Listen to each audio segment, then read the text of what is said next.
So as a director, you've been directing how many years now? So I've been doing features since about 2010, so that's 9 years or so.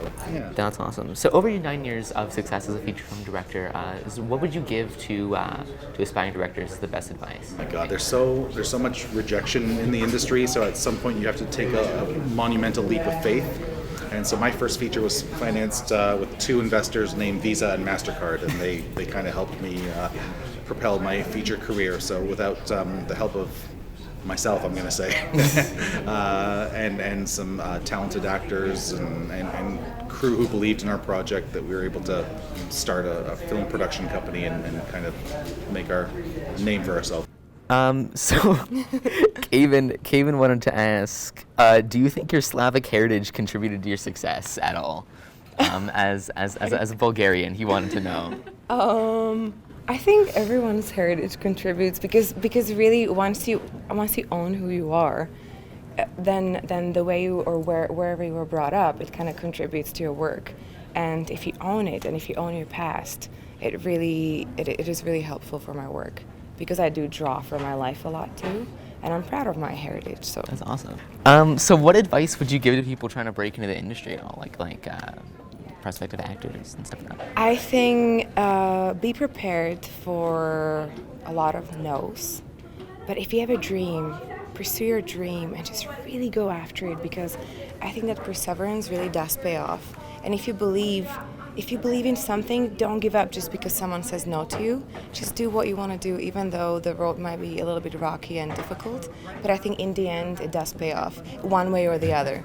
You know, sometimes it's not exactly how you expected, but then when you really realize that it's quite, I think that's the best advice. And be yourselves. Oh, 100%. That's like one way, the only way to be yourselves. Yeah. Oh, 100%.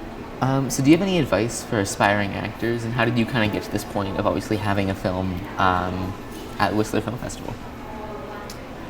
I think in whatever it is you're aspiring to do, I think you have to study.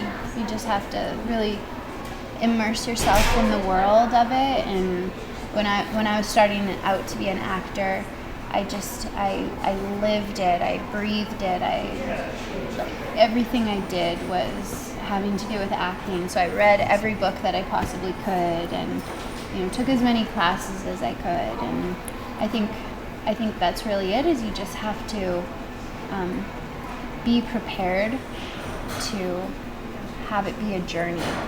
It has to be. It's not going to happen overnight. I think a lot of times nowadays, because everything's so instant.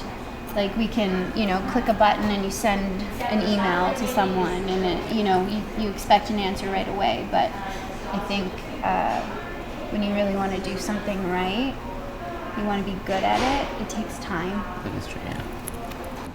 Yeah. So what advice would you give to young aspiring actors? Like, what is the one piece of advice that you've really taken to heart over the years? Oh my God. You know what? Like when I first started doing it, when I was in high school, when I was doing plays. Like the Music Man and stuff.